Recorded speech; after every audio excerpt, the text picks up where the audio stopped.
ይህን ታሪክ ስሙት። ካልወደዳችሁት እኔ ልቀጣ፣ ከወደዳችሁት ግን ላይክ እና ፎሎ ታደርጉኛላችሁ። ቤድታይም ስቶሪ ነው። አረፍ ብላችሁ ስሙት። ታሪኩ አይናማው አይነ ስውር ይላል። ሁለት ሰዎች በአንድ ሆስፒታል ክፍል ውስጥ አልጋ ይዘው ተኝተዋል። ሁለቱም በጠና ታመው በአምላክ እጅ ተይዘዋል።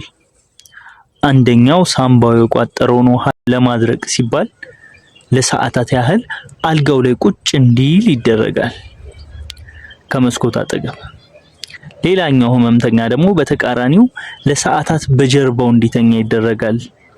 እነዚህ ህሙማን በቆይታቸው ብዙ ተጨዋውተዋል።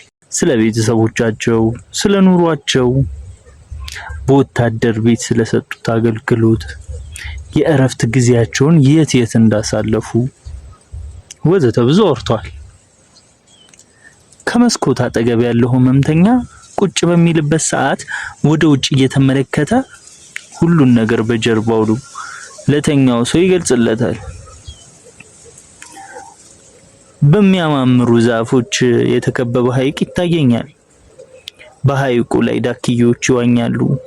ህፃናት ደግሞ ከወረቀት የተሰሩ መርከቦችን በሐይቁ ዳርቻ በማስቀመጥ ይጫወታሉ። ፍቅረኛሞች በአንድ እጃቸው አበባ በሌላኛው እጃቸው ደግሞ ተቃቅፈው ሐይቁን ይዞራሉ። ከሐይቁ ባሻገር ውብ የሆነ ከተማ ይታየኛል። ህፃናቶችን በደስታ ይቦርቃሉ በማለት ዘወትር የሚያዩን ሁሉ በሚያምር አገላለጽ ይተርክለታል። በዚህ አይነት ሁኔታ ሳምንታት አለፉ። አንድ ማለዳ ነርሷ ገላቸውን ልታጥቡ ውሃ ይዛ መጣች። ከመስኮት አጠገብ ያለው የተቀመጠው በሽተኛ ግን በህይወት አልነበረም። በጣም ደነገጠች። ጓደኛውም እንዲሁ አዘነ። ነርሷ አስክሬኑን በቶሎ እንዲያነሱ ሌሎችን ነርሶች ጠርታ አዘዘቻቸው። ያ ብቻውን የቀረው በጀርባው የተኛው በሽተኛ አልጋውን ከመስኮቱ አጠገብ እንዲወስዱለት ጠይቆ ወሰዱለት።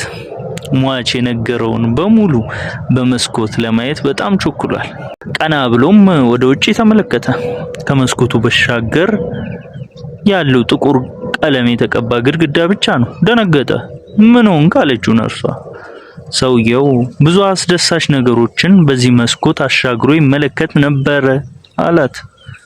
አረ ሰውየው ማየት እኮ አይችልም፣ አይነ ስውር ነበር ስትል በመገረም መለሰችለት። ልብ የሚነካ ነገር። ስቅስቅ ብሎ አለቀሰ። ለካስ እሱን ለማስደሰትና የመኖር ተስፋ ለመስጠት ነበር ያን ሁሉ ነገር ፈጥሮ የሚያወራው።